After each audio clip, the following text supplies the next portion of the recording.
నేను తీసుకోలే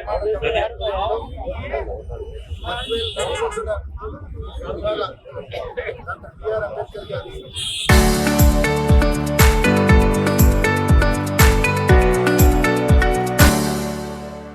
విగ్రహావిష్కరణ కార్యక్రమం చేయడం జరిగింది.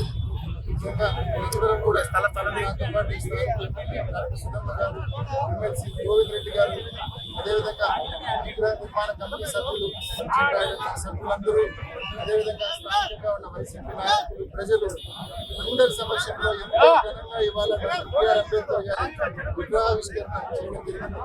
ముఖ్యంగా సమాజంలో సమానత కోసం పాటుపడిన మహనీయుడు డాక్టర్ బిఆర్ అంబేద్కర్ గారు.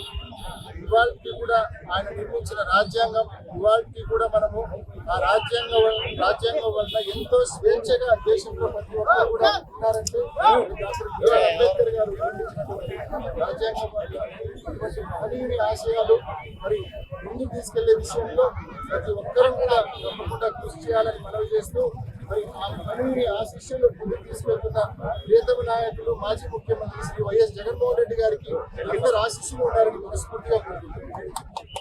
రబీలో వరి పండించిన రైతులందరూ కూడా కొనుగోలు కేంద్రాలు ఓపెన్ చేయమని చెప్పి ప్రభుత్వాన్ని డిమాండ్ చేస్తూ ఉన్నారు. ఇప్పటికే జిల్లా యంత్రాంగం ప్రభుత్వ దృష్టి కూడా తీసుకెళ్ళింది. ఈ రబీలో ఎవరైతే వరి పండించారో వాళ్ళ కోసం వరి కొనుగోలు కేంద్రాలు ఓపెన్ చేయమని చెప్పి మరి తప్పకుండా ఇవాళ 78 kgs బ్యాగ్ ఏదైతే ఉందో 78 కిలోల బ్యాగ్ మార్కెట్లో 10,000 రూపాయలకి దొరుకుతా ఉంది.